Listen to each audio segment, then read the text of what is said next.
Hi hello నమస్తే జై భీమ్ జై తెలంగాణ. బోయిన్పల్లిలో డ్రగ్స్ మాఫియా, మెదా హై స్కూల్లో డ్రగ్స్ మాఫియా. పగలేమో తరగతులు, రాత్రేమో డ్రగ్స్ తయారీ. ఈ స్కూల్లో బాదప్తా స్కూల్లో పూర్తి స్థాయిలో ఒక సెటప్ చేసి అల్ఫోజనం తయారు చేస్తున్నారట.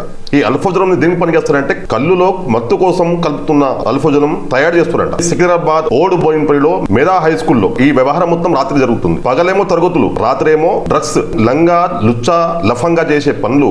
ఒక ఉపాధ్యాయుడు ఈ స్కూల్ కు సంబంధించిన యజమానేమో ఈ లంగా పళ్ళకు పనికి వివరిస్తున్నంటే ఇంత సిగ్గుచేటిది. తెలంగాణ రాష్ట్రం అంతా తలదించుకునే పరిస్థితి ఇది. సిగ్గు శరం ఏమైనా ఉందా? కానీ చదువుకున్న వ్యక్తులు, ఒక స్కూల్ నిర్వాహకులు, ఈ స్కూల్ యజమానము డ్రగ్స్ తయారు చేస్తున్నారంటే, అల్ఫోజనం తయారు అంటే ఇంత సిగ్గుచేటిది రాష్ట్రంలో కాదు దేశంలో ఎక్కడ మనం వెళ్ళాము.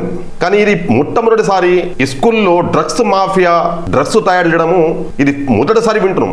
నిన్న శనివారం ఉండడము, దాంట్లో సెకండ్ సాటర్డే ఉండడము, అధికారులు సడన్ గా వచ్చి దాడిలో చేశారు. నిన్న పొద్దు నుంచి సాయంత్రం వరకు నేను కూడా అక్కడే ఉన్నా. నిన్న చాలా టైం అయిపోయింది, రాత్రి వరకు కూడా విచారణ జరుగుతూ ఉంది. పూర్తి వివరాలు ఈ రోజు ఇస్తా ఉన్నారు అధికారులు. రాత్రి చాలా టైం పట్టింది, రాత్రి అయిపోయింది. ఒకవైపు వర్షం పడుతుంది. పూర్తి స్థాయిలో ఆల్ మీడియా అక్కడ చేరుకున్నారు. చాలా టైం వరకు విచారణ జరిగింది. ఈ రోజు మరి పూర్తి స్థాయిలో పూర్తి వివరాలు రాబోతున్నాయి. మెదా స్కూల్లో చదువుతున్న పిల్లల తల్లిదండ్రులు అర్థం చేసుకోవాలి. ఈ స్కూల్లో చదువుతున్న పిల్లలందరి పేరెంట్స్ అందరూ కూడా ఈ నిర్వాహకుని పైన, ఈ స్కూల్ నిర్వాహకుని పైన చర్యలు తీసుకునే వరకు పోరాడాలి. ఎందుకంటే మన పిల్లల భవిష్యత్తు ఇది. విద్యాశాఖ అధికారులు కూడా దీనిపైన నిఘా పెట్టాలి. ఖచ్చితంగా ఈ మెదా హై స్కూల్ లైసెన్స్ క్యాన్సల్ చేయాలి. ఈ మెదా స్కూల్ కి సీజ్ చేయాలి. ఎంత దారుణం ఇది, ఎంత ఘోరం ఇది, ఎంత పెద్ద ప్లాన్ ఇది. ఎక్కడైనా షెడ్ వేసుకొని ఎక్కడైనా ఇంట్లో తయారు చేస్తే అనుమానం పడతారు. ఖచ్చితంగా ఎవరు కూడా తెలుస్తుంది, ఇది బయట పడతాయని చెప్పేసి స్కూల్లో ఎవరు చూడరు. ఎందుకంటే స్కూల్లో వచ్చేది ఎవరు? అక్కడ చదివిస్తున్న టీచర్లు, ఆ స్కూల్ చదువుతున్న పిల్లల పేరెంట్స్ వస్తారు. కొత్త వ్యక్తి రావడానికి అవకాశం ఉండదు. ఏ స్కూల్లో చూడండి, ఏ స్కూల్లో కూడా గేట్ వరకు వెళ్ళడానికి అవకాశం ఉంటది. అవి ఎవరైనా కానీ, ఆ స్కూల్లో చదువుతున్న పిల్లల పేరెంట్స్ అయినా కానీ కేవలం గ్రౌండ్ ఫ్లోర్ లోనే ఏదైనా సమస్య ఉంటే అక్కడ వెళ్ళి మాట్లాడడానికి అవకాశం ఉండదు. కానీ స్కూల్లో క్లాసులో వెళ్ళడానికి అవకాశం ఉండదు. ఏ స్కూల్లో యజమానం కూడా పంపించరు. కాబట్టి ఖచ్చితంగా ఈ అవకాశం ఇవ్వాలి. ఎందుకు ఇవ్వాలంటే మా హక్కు ఇది. మా పిల్లల చదువులు ఎట్లా జరుగుతున్నాయి, మా పిల్లలతో మీరు ఎట్లా వ్యవహరిస్తున్నారు, మా పిల్లలకి ఏ రకంగా మీరు విద్యా బోధన చెప్తున్నారు, ఈ స్కూల్లో ఏమేమి జరుగుతుంది. ఇదే కాకుండా చూడండి, ఇప్పుడు ఓపెన్ కదా ఏ స్కూల్లో, ఇప్పుడు ఇదే స్కూల్లో కాదు ఇంకా ఈ స్కూల్లో ఏమేమి జరుగుతుందో తెలియదు కదా. ఇప్పుడు ఈ స్కూల్లో ఈ రకంగా అయింది, వేరే స్కూల్లో వేరే రకంగా కాకపోవచ్చు కూడా. అందుకే మా పిల్లల భవిష్యత్తులో ఏం జరుగుతుంది, మా పిల్లల చదువు విషయంలో ఎలా జరుగుతుంది, ఈ స్కూల్లో ఏమైనా ఇలాంటి కార్యక్రమం జరుగుతున్నాయా, పిల్లల పేరెంట్స్ అందరూ కూడా ప్రతి ఒక్క స్కూల్లో చెకింగ్ చేయాలి. ఆ యజమానం కూడా మాకు పేరెంట్స్ కి అవకాశం ఇవ్వాలి. ఎంత దారుణం అంటే ఈ స్కూల్లో పగలేమో విద్యా బోధన, రాత్రి ఏమో డ్రగ్స్ తయారు చేయడం. ఒక లుచ్చా లఫంగా చేసే పనులు ఒక ఉపాధ్యాయుడు చేస్తే ఏ రకంగా నమ్మాలిగా? ఇక టీచర్లే ఈ రకంగా వివరిస్తున్నారంటే వీరు ఏ రకంగా పిల్లలకి విద్యా బోధన చెప్తారు స్కూల్లో? పోలీసు వ్యవస్థ ఇంత అరికట్టే ప్రయత్నం చేసినా, ఈ ఘోరాలకు అరికట్టే ప్రయత్నం చేసినా కూడా ఈ రకంగా తయారు లంగలు లఫంగలు చేస్తున్న పనులు కాకుండా మళ్ళీ ఈ కొత్త రకం రాష్ట్రం ఈ రకంగా దిగజారిపోయింది. తెలంగాణ రాష్ట్రము ఈ రకంగా దిగజారిపోయింది. సిగ్గు శరం ఉందా వానికి?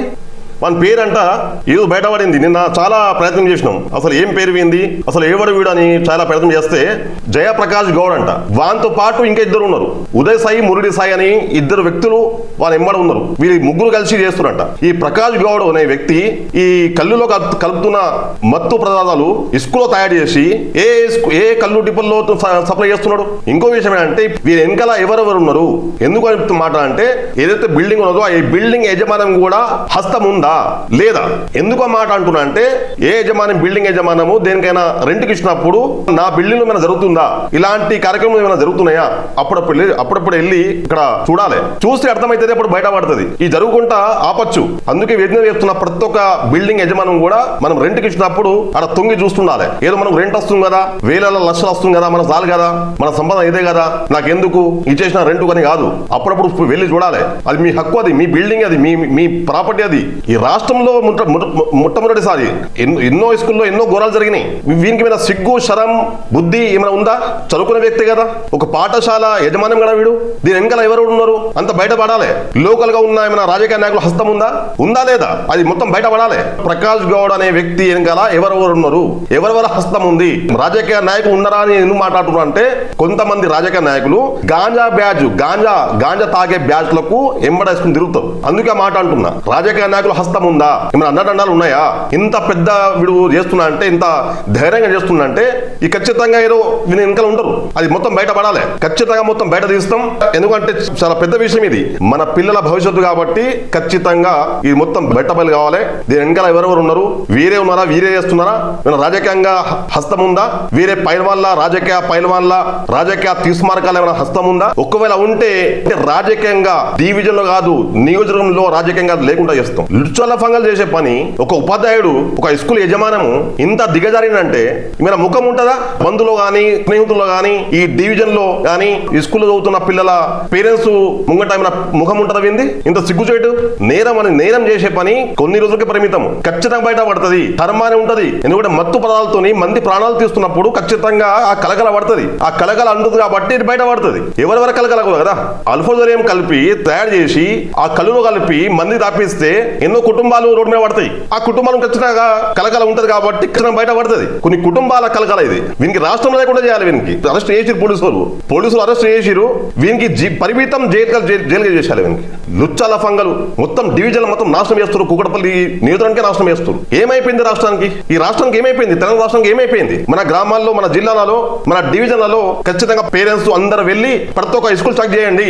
ఉపాధ్యాయులు ఇట్లా లంగపనులు చేస్తున్నారు. పిల్లలు చదువుతున్న స్కూల్లో ఏం జరుగుతుంది, ఏమేమి జరుగుతున్నాయి, వాళ్ళు ఎట్లా మన పిల్లలతో ఎట్లా వ్యవహరిస్తున్నారు, ఈ స్కూల్లో గ్రౌండ్ ఉన్నది, ఈ స్కూల్లో ఎలాంటి ఫెసిలిటీ ఉన్నాయి, మనం కూడా కొంచెం అర్థం చేసుకోవాలి. మనం కూడా కొంచెం మారాలి. ఈ స్కూల్ యజమానులు కావాలి డబ్బులు, మనకు కావాలి సర్టిఫికేట్. అది కాదు పిల్లల భవిష్యత్తు, అట్లా కాదు. పిల్లల భవిష్యత్తు అట్లా మారదు. సర్టిఫికేట్ ఉంటే సరిపోదు. ప్రతి ఒక్క స్కూల్కి వెళ్ళండి, ప్రతి ఒక్క పేరెంట్స్ ప్రతి ఒక్క స్కూల్కి వెళ్ళి చెక్ చేయండి.